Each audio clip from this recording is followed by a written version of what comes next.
ඊළඟ ප්‍රශ්න රාජ්‍ය සේවා කොමිෂන් සභා කාර්යපටිපාටික රීතිය අනුව කිසියම් තනතුරක වැඩ බැරීම සඳහා පත්කළ හැකි අවස්ථා. ඒක විතර ලියන්නේ මේකේ තනතුර පුරප්පාඩු වෙලා තනතුර හිස්ුණාම නැත්නම් පොඩි කාලයකට එයා වෙන මොකක් හරි හේතුවක් හින්දා එයා එන්නේ නැත්තම්. එතකොට අපිට එතට මේ වැඩ බලන්න කවුරු හරි දාන්න පුළුවන්. මේ අවස්ථා දෙකනේ තියෙන්නේ. ඒක ගල්පලා ලියමු. රජීය ආයතනයක අනුමත කාර්ය මණ්ඩලය තුළ ඇති තනතුරක සේවයේ නියුතු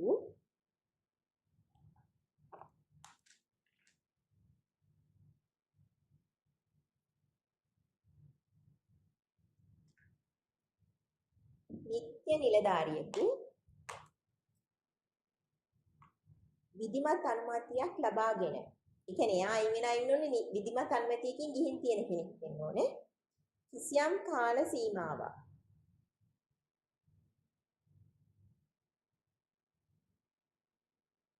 එම තනතුරේ සේවයෙන් බැහැරව සිටින විට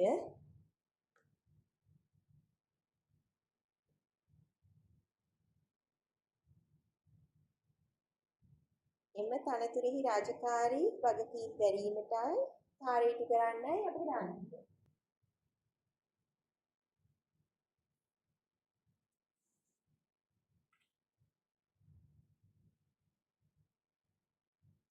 තනතුරක පුරප්පාඩුවක් පවත්න අවස්ථාවක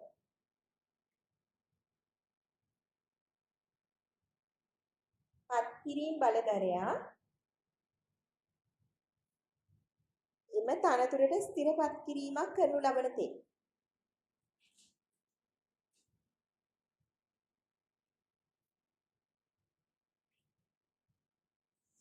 එම තනතුරේ රාජකාරී වගකීම් දැරීම හා කාර්ය ඉටු කිරීම සඳහා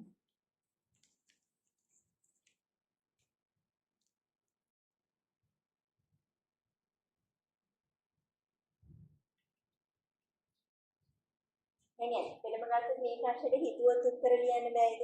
දැක්කම බය හිතුණාට හිතුවත් උත්තර ලියන්න පුළුවන් නෙවෙයි. දැන් මේක දැන් වැඩ බැලීමට පත් කළ හැකි අවස්ථා දෙකක් කිව්වහම වැඩ බලන්න පත් කරන්නේ මොන අවස්ථාවේද? අපිට නිකන් හිතලා ඉන්නේ දැන් ඊළඟ ප්‍රශ්නේ ගත්තත් බලන්න රජයේ නිලධාරීන්ව කාර්යක්ෂමතා කඩේමේ අවස්ථා සපුරාණී වීමට හේතු වන කරුණු දෙකක්. මේ කාර්යක්ෂමතා කඩේම මේ මොකටද අපි කරන්නේ? අපි නිකන් හිතමු.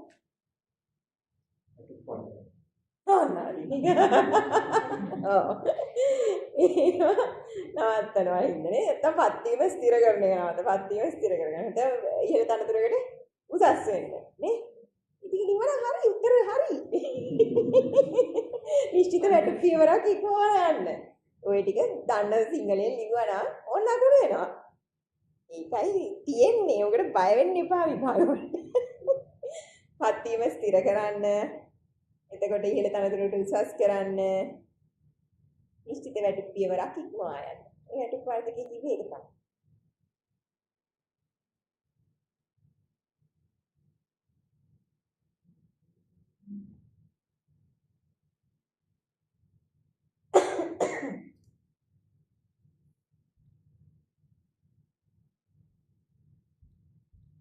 රජයේ නිලධාරියෙකුගේ ස්ථාන මාරු කිරීම සිදු කරන ආකාර දෙකක්.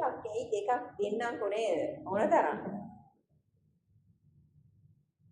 ස්ථාන මාරු කිරීම සිදු කරන ආකාර දන්නේ නැද්ද නේද? අපි වාර්ෂික ස්ථාන මාරු තියෙනවා, සේවා අවශ්‍යතා මත කරන ඒවා තියෙනවා. ඒතර අර දිගේක රජයේ නිලධාරියෙකුගේ ඉල්ලීම මත සිදු කරන වාර්ෂික නොවන ස්ථාන මාරු තියෙනවා, විනය හේතු මත තියෙනවා නේ.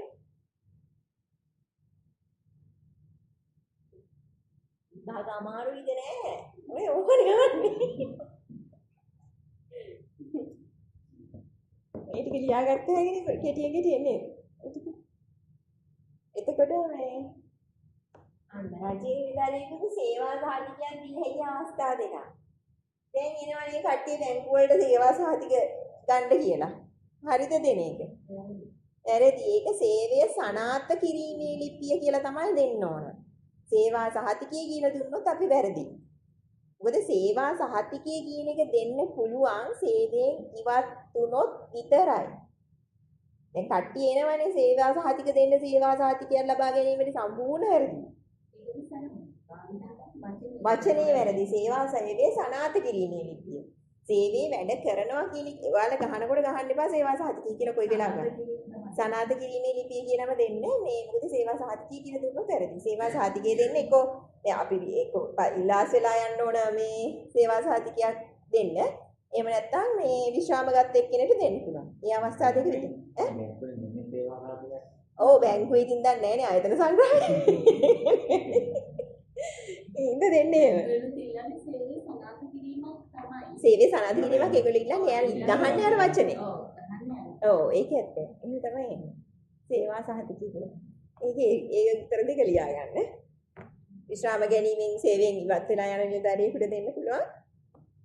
එතකොට සිය කැමැත්තෙන් ඉල්ලා සීමේ රජයේ සේවයෙන් ඉවත් යන නිලධාරියෙකුට දෙන්න පුළුවන්.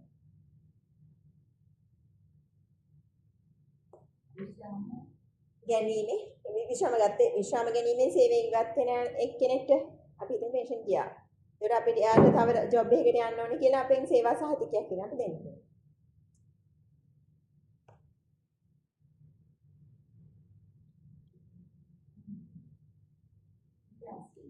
ඔව් ඉලාස් වෙලා යන්නේ එකකට.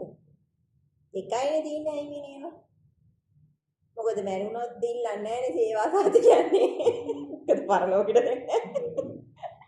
ඔය දෙක ඉවර ගති. ඊළඟට රාජ්‍යන්දායගේ වැඩපාතක ප්‍රතික්ෂේප කරන ලබන ක්‍රම දෙකක්. ඔක්කොම ක්‍රම කීයද? 4යි. වැඩපාතක ප්‍රතික්ෂේප කරන ලබන ක්‍රම 4යි තියෙන්නේ. මතක තියාගන්න නතර අඩු බිලම් කියලා. ඒ ෂෝට් ෆෝම් එකකින් නතර අඩු විලම් කියලා තමයි. ඒ කියන්නේ මොකද මේ අත්හිටු වීම, නතර කිරීම, අඩු කිරීම, විලම්බනය. ඒ ටිකෙන් තමයි తాවකාලිකව අත්හිටවන්න පුළුවන් වැඩපාත කියන්නේ.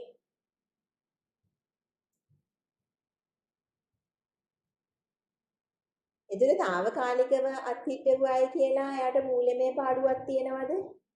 නැහැ. එයාට ගෙවනවා. එදින අපිට අහන්න බැයිද ප්‍රශ්නයක් මේ අපිට මූල්‍යමය පාඩුවක් නැති මේ වැඩපාතකයේ ප්‍රතික්ෂේප කරන ලබන අවස්ථාවක් කිව්වොත් අපිට අරක ලියන්න පුළුවන් නේ. ඒ මූල්‍යමය පාඩුවක් නැහැ නේද? අත්හිටුවින්ද විලම්බනයේදී තමයි ලොකු පාඩුවක් අපිට වෙන්නේ. ඒතර විලම්බනයේදී අපිට ඒක සදහටම ගෙවන්නේ නැහැ නේ. ඒක හම්බෙන්නෙම නෑ විලම්බනයක් කරොත්. ඒ කියන්නේ විලම්බනය කරන්නේ නෑනේ ලේසියෙන්. විලම්බනයක් වෙන්නේ අපෙන් අතින් මොකක් හරි මේ ඒකේ වචනේම අමාරුයිනේ නිකන්. 아무තු විලම්බන කියලා කිව්වහම ඒක මතක තියාගත්ත හැකි. ඒකෙදි තමයි ලොකුම ප්‍රශ්නයක් වෙන්නේ. ඒ කියන්නේ මේ ප්‍රොමෝෂන් එක පවා ඒ කියන්නේ දැන් අපි හිතමුකෝ අපි එකම පත්වීම ගත්ත කෙනෙක්ගේ වැඩිපල්දකයක් විලම්බනේ වුණොත් ඊට පස්සේ යාට ඒක හම්බෙන්නේ නෑනේ. අරයට හම්බෙන දේවල් මෙයාට හම්බෙන්නේ පරක්කු වෙලා. ඔව් අඩු කරනවනේ විලම්බනයේදී. ඒක ලොකු ප්‍රශ්නයක්. ඒතර අනිත්‍ය අවස්ථාවලදී ලොකු හානියක් වෙන්නේ නැහැ. අච්චර හානියක් වෙන්නේ නැහැ. ඒ කියන්නේ ඉස්සර අනිත්‍ය කරන්න අමාරු නෑනේ වත්පල්දකින් අතර කිරීමයි අත්හිටු වීමයි. ඒ දෙකේදී මේ ලොකු දේවල් වෙන්නේ නෑනේ ඉතින්. එතකොට අඩු කිරීම කියන්නේ ඒ වෙන කොටත් ගෙවලා තියෙන වත්පල්දකයක්. අමාරුයිද? එතකොට මේ දැන් මේ ටික ඒක. එතකොට ඔයාලගෙන් නිකන් ගහුවොත් සමහරවිට දැන් මේ චරයසට හඳානව නේද? මේකට සම්බන්ධයක් නැහැ. චරයසට හඳවල ඔය දැන් ওই චරයසට හඳ හා ඒ සීතලයිද? අර පොරොර ඉන්නේ. මේ දැන් අර මේ චරයසට හඳවල අංක තියෙනවානේ. දැන් මාසික වැඩ ලබන නිලධාරීන්ගේ 234. විශ්‍රාමයට ඉන්නේ කෙනෙක්ගේ 53 අයන්. ඒ වගේ තියෙනවනේ ඒවත් නිකන් බලා ගන්න. ඌවට ඕනෙ වෙන එකක් නැහැ. එහෙම.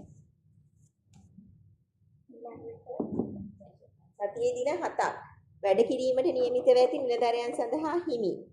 විවේක නිවාඩු ගණන කොපමණද?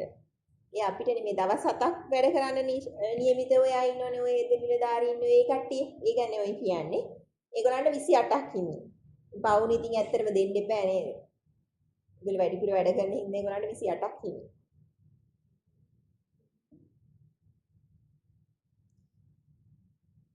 ඊළඟට රජයේ නිලධාරියෙකු විසින් උපයා ගන්නා හිලව් නිවාඩුව කොපමණ කලකින් අහෝසි වේවි? හිලව් නිවාඩුවක් කියන්නේ. නිවාඩු දවසක වැඩ කරාම මේක අනිවාර්යෙන් අපි ගන්න ඕනේ අවුරුද්දක් ඇතුළත ගන්න ඕනේ. ඒක ලියුවනම් හරි. හිලව් නිවාඩුව උපයා ගන්නා දිනේ සිට වසරක් තුල. ඒක තම වචනයක් දාන්න ඕනේ ඒකට. ඒ දන්න එක හරියට නෑ. රජයේ වැඩ කරන දිනක ලබා ගත යුතුයි. භාගය ගන්න මේක පුළුවන්. අපි හිතමු හිලව් නිවාඩුවට ආවේ half day එකක්. අපිට ගන්න පුළුවන්. full day එක වෙන්න ඕනේ නෑ. අර මම ඒක අහනවා මම අනිසෙක පිළිගන්නවා. ඉතින් දුක්ඛ බලපත්‍රයක් සංශෝධනය කිරීමේදී අනුගමනය කළ යුතු කරනවා වේදේ. අපි ඉනිෂල් කළා අදාළ මාර්ගික දැනගේ නමයි තනතුරයි විස්තර ටික දාන්න කියන එක. අර මම ඉස්සෙල්ලා කිව්වේ ඒකම ප්‍රශ්න ඔය කරගෙන්නේ හැම ප්‍රශ්න පත්‍රේම. තේනවද? ඒක ලබිතායි ප්‍රශ්න සතපොම් පිළිය. දැන් මේ මොකද සතපොම් පිළිය කියන්නේ? නිදානේ මේ මොකක් හරි වාහනයකින් යනකොට දැන් ඉස්සර කිව්වේ සතපොම් වලින්නේ දෙවන ගාන. කිලෝමීටර වලින් දැන් ගෙවන ගාන තමයි සතපොම් පිළිය කියන්නේ. මොන හරි එන්නේ කිලෝමීටර වලින්නේ ඉස්සර සතපොම් තිබුණේ. දෙකක්. සතපොම පොඩි මං හිතන්නේ කිලෝමීටරේ හරි ඊළඟ ලොකු ඒක පොඩි මොකක් හරි වෙනසක් තියෙනවා මම දන්නේ නැහැ හරි. වෙන්නේ නැති මං දන්නේ. ඔය දෙකේ වෙනසක් තියෙනවා. දැන් ගෙවන්නේ කිලෝමීටර. ඒක තමයි කියන්නේ. නිලධාරී පොදු වාහන වලින් ගමන් කරනවා වෙනුවට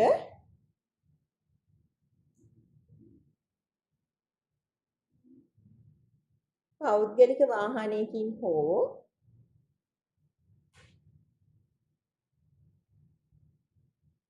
කුලියටගත් වාහනයකින් ගමන් කරන විට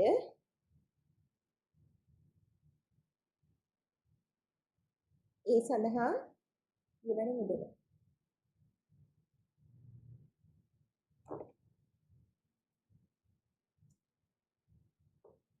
නිලධාරියෙකුට උපවේශන දීමට ඉන්නවන්නේ කොමන ස්ථාන මාරුවකදී දහනවා. උපවේශන දීමනාව කියන්නේ සංකේත දීමනාවෙන් අඩ මාසයකට අඩු කල් දීමක් ඇතුව ඉක්මනට වහාම කියන දෙන ස්ථාන මාරුවලදී උපවේශන දීමනා හිමිවෙනවා.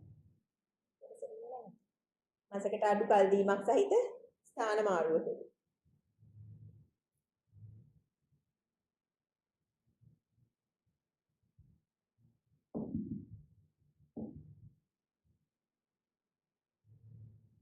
මෙන්න නැත්තම් ඔව් මාසෙකට අඩු නැහැ.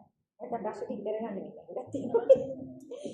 ඊළඟට මේ ත්‍රිමාසික දුර්ව්‍යවහාර ප්‍රවේශ පත්‍රයක් රජයෙන් දරින්ට ලබා දෙන්නේ කුමන කුන්දේසියක් යටතේද?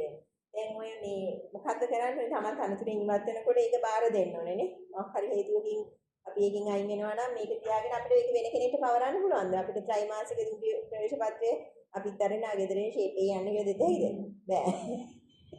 ඒක කිව්වනම් හරි. එතන මොකද කියන්නේ? තමාගේ තනතුර නිසා එය හිමි වී නම්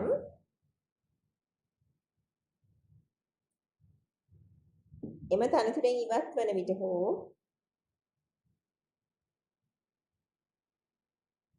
නිවාඩුවක් පිට යන විට හෝ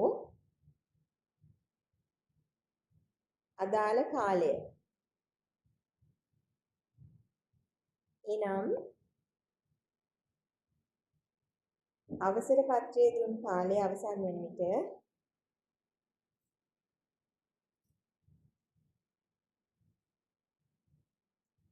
එය දුම්රිය සාමාන්‍යකාරී වෙත බාර දිය යුතුය.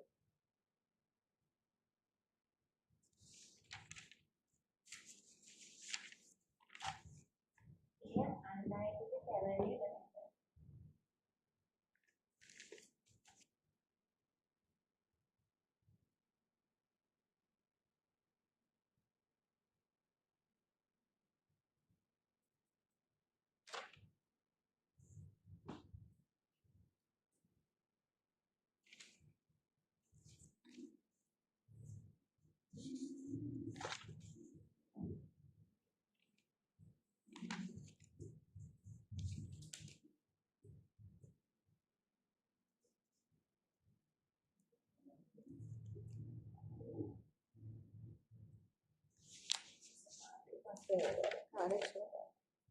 මේ අර ප්‍රශ්නේමනේ පුරාවලීම වැදගත් වෙන හේතු දෙකක් කිව්වම අර කලින් අපි කතා කරපු එකමනේ.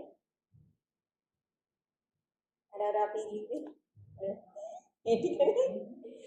පරිවාස කාලයේ පසුර නිදාරියෙකු එම කාලය තුළදී සනාථ කළ යුතු කරුණුකත් අපි මේ කතා කරන්නේ නේද? මොනවද කතා කරේ? ආපත් ගැසිරීම හා පැමිණීම තුලින් අපි කාර්යක්ෂමව සේවය කළා.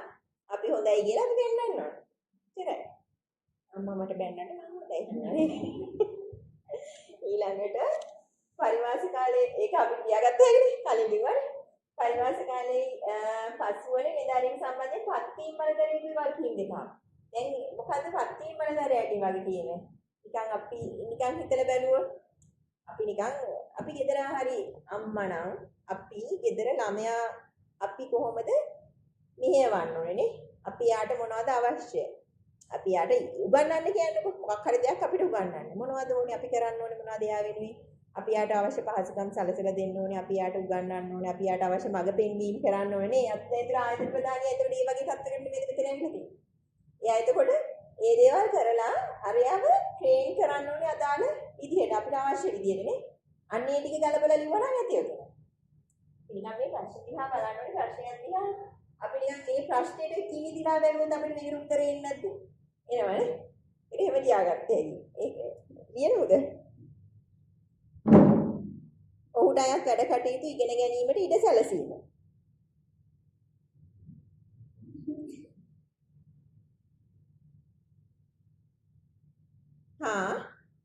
ඔහු ස්ථිර සේවයේ රඳවා ගැනීමට සුදුසුකයි පරීක්ෂා කර බැලීම. අපි එතනදී බලන්න ඕනේ ආ ස්ථිර කරන්න සුදුසුද කියලා පරීක්ෂා කරලා බලන්න ඕනේ. ඔහුගේ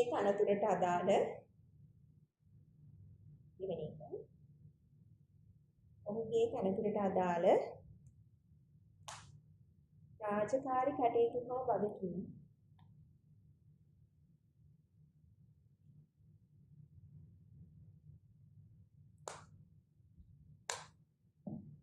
පිළිබඳ පළපුරුද්ද ලබා ගැනීමට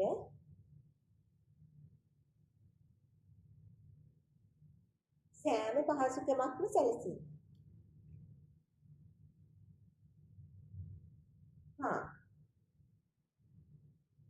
ඔහුට නිබඳ අභිමන්ත්‍රණය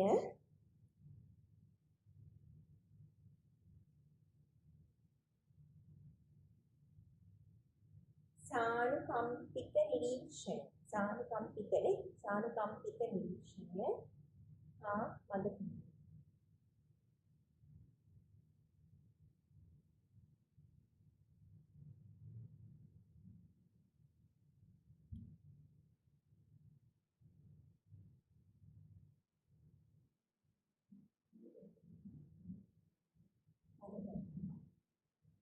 රාජ්‍ය සේවයේ පත්වීමක් ලැබෙනත් රාජකාරී වාර්තා කිරීමේ වාර දිය යුතු ලේඛන අර කලින් එකමයි. ඊළඟට රාජ්‍ය නිලධාරියෙකු රාජ්‍ය සේවයේ తాවකාලිකව හෝ ස්ථිරව මුදා හැකි අවස්ථා දෙකක්.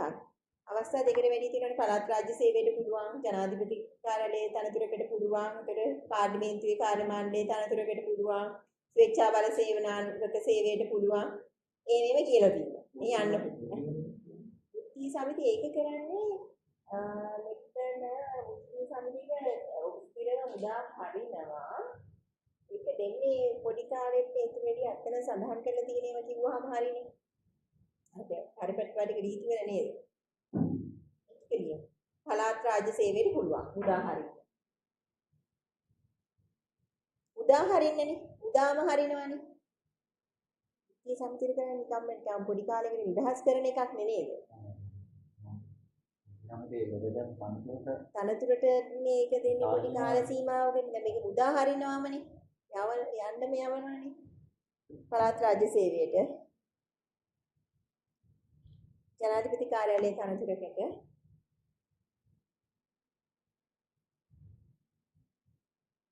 මේ ජනාධිපතිගේ වැඩ කරන්න නම් ඒ ජනාධිපති අයින් වෙනකොට පෙන්ෂන් එක ගන්න අවස්ථාවක් දෙනවනේ. ශ්‍රී ලංකා පාර්ලිමේන්තුවේ කාර්ය මණ්ඩලයේ තනතුරකට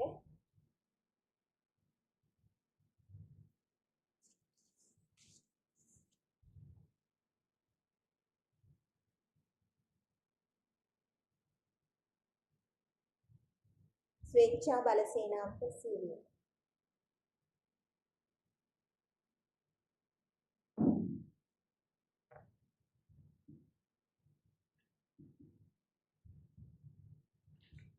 රාජ්‍ය සේවයේ මුදා හැරීම සඳහා කරන ලබන ඉල්ලීම පත්වීම් බලවේගයෙන් විසින් ප්‍රතික්ෂේප කර හැකි අවස්ථා දෙකක්. ප්‍රතික්ෂේප කරන්න පුළුවන් මොන වගේ දෙයක්ද? නිකන් හිතට බලන්න.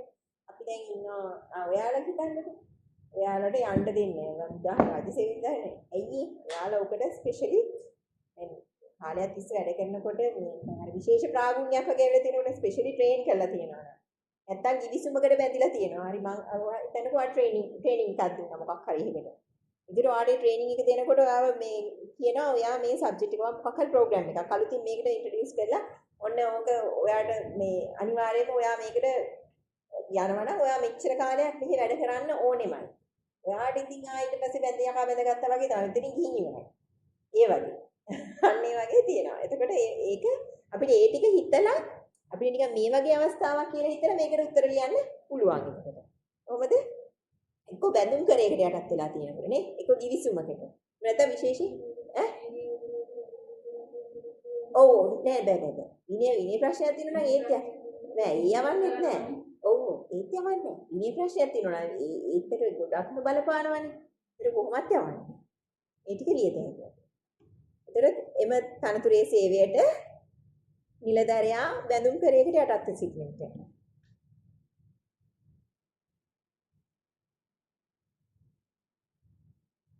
සිය තනතුරේ රාජකාරී ඉටු කරන්න විශේෂයෙන් පුහුණු කරලා තියෙනවා. එක්ක බැඳුම් කරේට යටත් ඉන්නකොට එහෙම නැත්නම් විශේෂයෙන් පුහුණු කරලා තියෙනකොට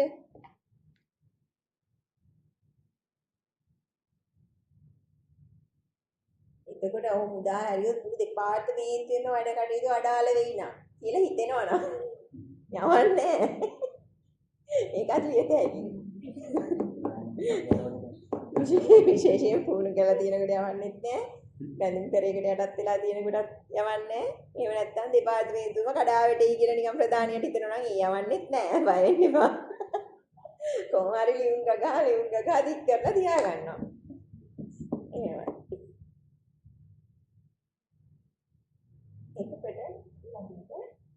පුද්ගලයෙකු නැවත රාජ්‍ය සේවයේ යෙදවීමට සුදුසුකම් නොලබන අවස්ථා දෙකක්.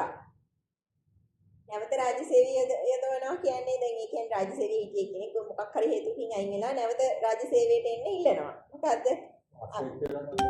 ඔව් ඉල්ලාසනම සම්බන්ධය.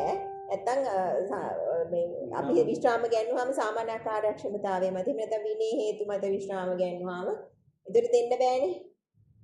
සාමාන්‍ය අකාර්යක්ෂමතාව අනිවාර්ය අකාර්යක්ෂමතාවය මත අනිවාර්ය සාමාන්‍ය අකාර්යක්ෂමතාවය කියන්නේ දැන් ඔයා දැන් හිතන්න මෙයාට දැන් කොච්චර මේ ඉගෙනුවත් එයා දෙයක් ඉගෙන ගන්නෙ නැහැ.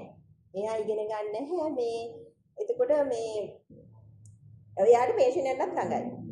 නමුත් එයා දෙයක් ඉගෙනගෙනත් නැහැ. දැන් මෙයාට මෙයාගේ වැඩක් ගන්නත් බැයි නම් මොකද කරන්නේ? මෙයාට දින දරුවමක් හැටියට මෙයාව සාමාන්‍ය කාර්යක්ෂමතාවය මත විශ්‍රාම ගන්නවන්න පුළුවන්. පව් ඉතින් සෑහෙන කාලයක් වැඩ කරපු හින්දා පව් කියලා. ඒක තමයි මේ සාමාන්‍ය කාර්යක්ෂමතාවය මත විශ්‍රාම ගන්න කියන්නේ. ඉතින් ඒක ලියාගත්ත හැකි වලට එකට සාමාන්‍ය කාර්යක්ෂමතාවය මත විශ්‍රාම ගැනීම විශ්‍රාම ගන්නවා ඇති අයකු. තව අනිත් අවස්ථාව තමයි මේ දැන් හිතන්නකෝ මේ එයාට මේ හොඳට වැඩ කරගෙන ඉඳලා අන්තිම කාලේ දෙනවා ගේම් එකක්. එතකොට සේවයෙන් පහ කරන්න තරම් සුදුසු එක්කෙනෙක්. ඒ වුණාට සේවයෙන් පහ කරන්නේ නැතුව ඒ වෙනුවට මොකද කරන්නේ? සානුකම්පිත විකල්පයක් විදිහට විශ්‍රාම ගන්නවා. පව් කියලා. මේ වයසට යනකොට මොකක් හරි නටු ඉස්සෙලා මොකක් හරි දෙනවා ගේමක්. ඒ හින්දා පව් කියලා එච්චර කාල හොඳට හිටියා කියලා. ඔන්න සානුකම්පිත ඒ තුමාද විශ්‍රාම ගන්නවා. එහෙම ඒක දෙවෙනි එකට ලියාගන්න සේවයෙන් පහ කිරීම වෙනුවට ඒක කරන්නේ සානුකම්පිත විකල්පයක් ලෙස විශ්‍රාම ගන්නවා ඇති අයකු.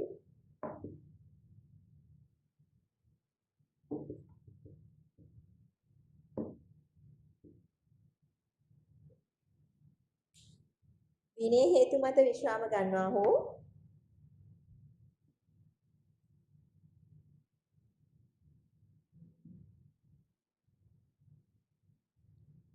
සේවයෙන් පහ කර ඇති අයකු.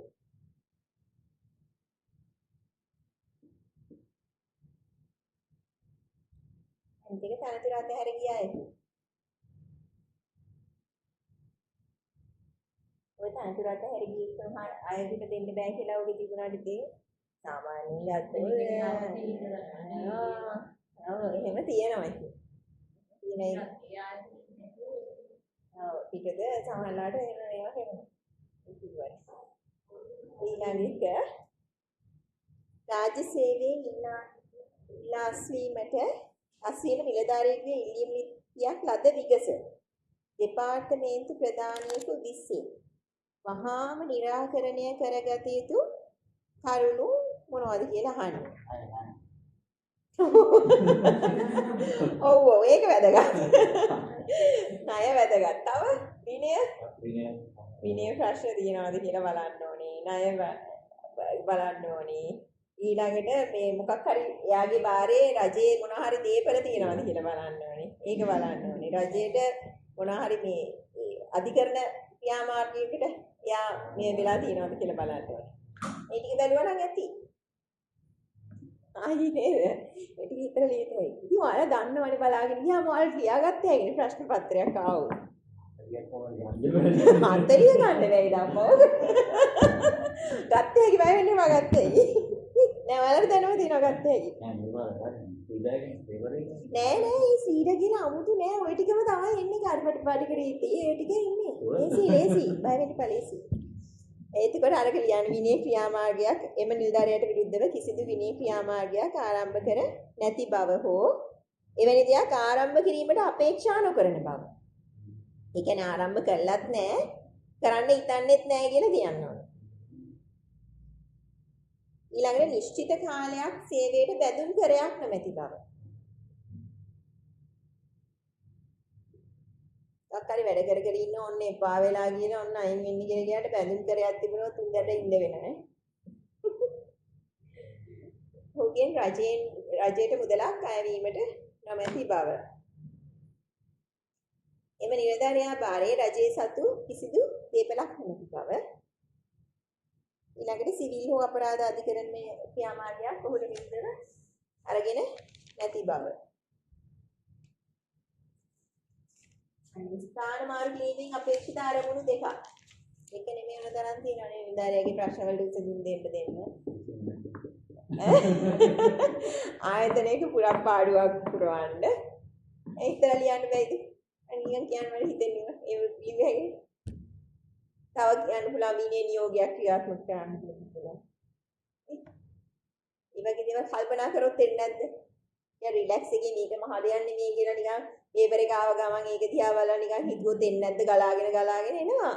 බය වෙන්න එපා. ආයතනයේ කාර්යක්ෂමතාව ප්‍රවර්ධනයේට නේද? දැන් හිතන්නම අර මිනිස් හොඳට වැඩ කරනවා නම් එයා උදා ගන්නවා හොඳ තැනකට. මෙයා හොඳයි කියලා කාර්යක්ෂමතාව ප්‍රවර්ධනයේට දානවා. එහෙම කරනවා. එහෙම. එතකොට පරිපාලන අවශ්‍යතාව සම්පූර්ණ කරන්න. ඔය එක එක වචන ටිකක් ගලපලා ලියන්න. ගොඩ යනවා. වචන හරමයක් තියෙන්නේ. එළියකට පවත්නා පුරප්පාඩුවක් පිරවන්න ආයතනයක පවත්නා පුරප්පාඩුවක් පිරවීමට පරිපාලන අවශ්‍යතා සම්පූර්ණ කරන්න. ඔව් සේවා අවශ්‍යතා තියෙනවා. විනය නියෝගයක් කියනවා. ඔය කොයි දේත් හරි අපි දකින හරි දේ කොයි දේත් හරි වචන ටික හරියට ගලපලා සිංහල ටික හරියට ලිව්වා නම් ගොඩ. ඊළඟට විනය නියෝගයක් ක්‍රියාත්මක කරන්න ඉවරද නෑනේ.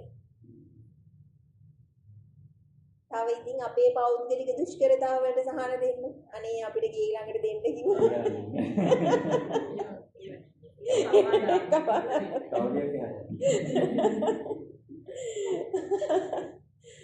ආයතනේ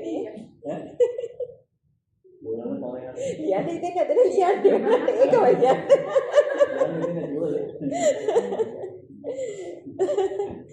ආයතනයේ කාර්යක්ෂමතාව ප්‍රවර්ධනයට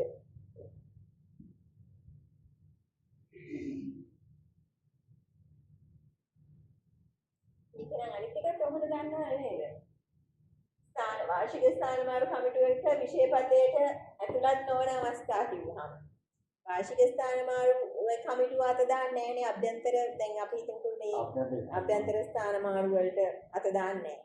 විනය හේතු මත කරන ඒවට අත දාන්නේ නැහැ. ඒකට රජයේ නිලධාරිගේ ඉල්ලීම මත අර දිගේක සිදු කරන වාර්ෂික ස්ථාන නොවන ස්ථාන මාරු ඒවට අත දාන්නේ නැහැ. ඕවා අපි දන්නම දේවල්. ඒවා ගලපලා මේ ප්‍රශ්නේ ඔක මේ කටහඬ වෙනම කතාවද? බුදු අම්මෝ මීගේ තියනවා වෙන්නේ ස්ථාන මාරු වගේ විශේෂ පතේට දැක්කම ඔන්න බය වෙනවා. දන්න එක බලාගෙන ඉන්නවා. ඔබටම දන්නවා. ඔබටම අපි වැඩ කරනවා. අපි දන්නවා. අපි ගිහින් ස්ථාන මාරු ඉල්ලනවා. අන්තිමට ලියලා නැහැ. ඇයි මේ වචනෙට බය වෙලා?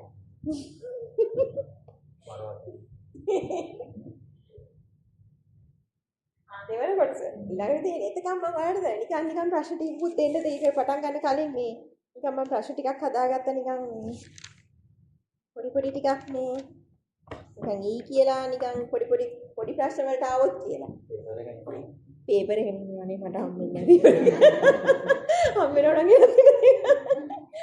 මේ නිකන් ලියා ගන්නවද වාර්ෂික ස්ථානමාරු නියෝගයකට එරෙහිව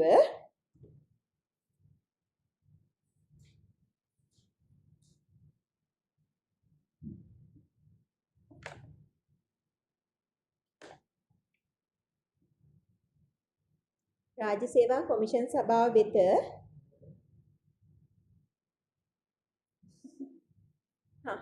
මේ ප්‍රශ්න ටික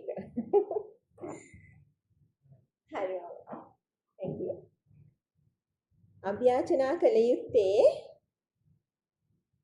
කාර්යපටිපාටික රීතිවල කුමන පරිශිෂ්ටයෙන්ද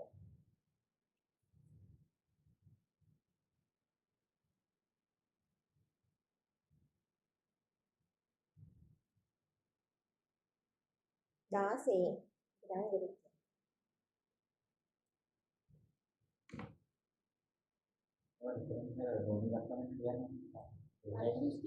නිකන් දාසේ පරිශිෂ්ටය නිකන් අකි පරිශිෂ්ටය නිකන් අර මේ හින්දු අරාබික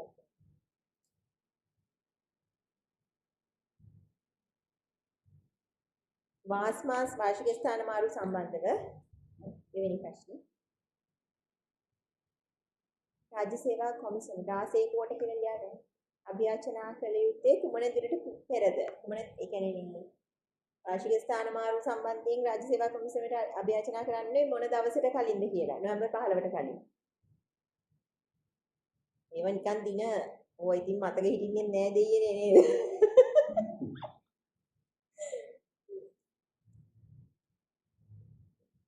නොවැම්බර් 15ට කලින් නොවැම්බර් 15ට කලින් මම නිකන් මට හිතෙන ඉතක දැන් මම නිකන් ප්‍රශ්න ටිකක් හදාගෙන ආවේ ස්ථානමාරු සමාලෝචන තීරණ නිලධාරීන්ට දන්වනු ලැබිය යුත්තේ කවදාට පෙරද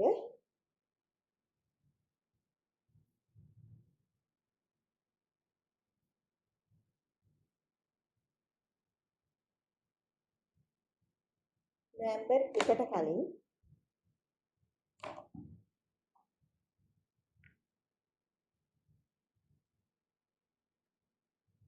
ඒක මම රිවර්ස් එකට දාලා තියන්නේ දවස් බලාගෙන මේ ප්‍රශ්න ටික අදිනවා ස්ථානමාරු සමාලෝචන කමිටුව නිර්දේශ ඉදිරිපත් කරන්නේ කෙදිනට පෙරද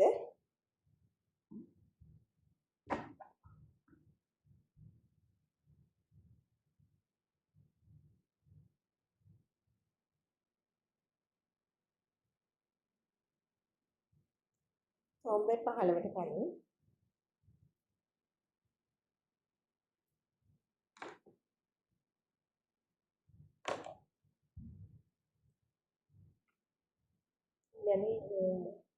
ඉස්සෙල්ලා එකට ටිකක් ළඟට එන්නේ වාර්ෂික ස්ථානමාරු අයදුම්පත් නිලධාරීන්ගේ කැඳවීම කරන්නේ ජූනි 30ට කලින්. ඒ කියන්නේ අපි කැඳවන්නේ අයදුම්පත් කැඳවන්නේ ජූනි 30ට කලින්නේ. ඔන්න ඔතන ඉඳන් ඔතන රිවර්ස් එකට යන්නේ. නැත්නම් ඔයාලටත් වැඩක් තියෙනවා. ඊළඟ එක වාස්මා ප්‍රතිපත්ති පටිපාටි සැකසීම සිදු කරන්නේ ජූනි 1 වෙද්දී ඒගොල්ලෝ ප්‍රතිපත්ති සකසනවා පටිපාටි වාර්ෂික ස්ථානමාරු ප්‍රතිපත්ති පටිපාටි සැකසීම සිදු කරන්නේ ජූනි 1ට කලින් ඒතර ඒ දවසේම තමයි මාරු කමිටු හදන්නේ. මාරු කමිටු පිහිටවන්නේ ජූනි 1කට පෙර.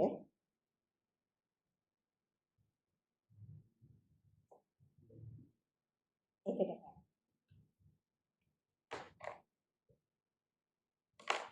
දැන් අපි ස්ථාන මාරු වෙලා ගියාම අපේ පර්සනල් ෆයිල් එක කොච්චර කාලයක් තුල මේ අරකට ඈ යයි සති දෙකක් ඇතුළත යවන්න ඕනේ. මාස ගණන් තියාගන්න. සති දෙකක් තුල යවන්න ඕනේ. දෙසතියක් තුල. ඔන්න පේනවද? සති දෙකක් තුල යවන්න ඕනේ. අනිවාර්යයෙන්ම. ඒක තියාගන්න එනම් නැත්තම් මාසයක් තියාගන්න ඕනේ.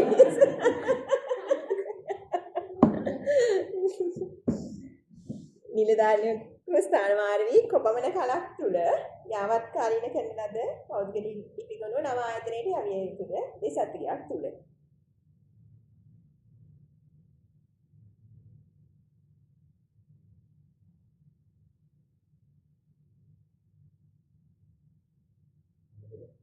සති දෙකක් තුල ස්ථාන මාරු සමාලෝචන කමිටුවක උපරිම සමාජිකීය ගණනය කීයද? සමාලෝචන කමිටුවක උපරිම සමාජිකීය ගණන 5යි. වචනේ මතක තියාගන්න ස්ථාන මාරුනේ. ස්ථාන මාරු 5යි.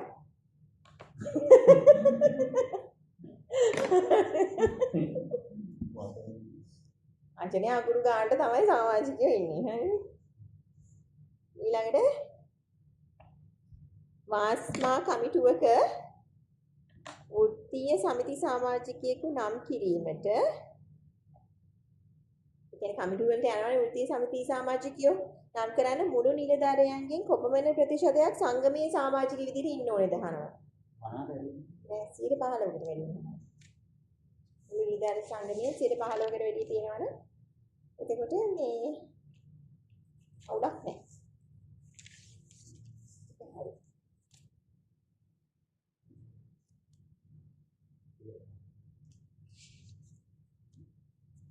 මේක එකක් කරන්නේ මොකද කරන්නේ?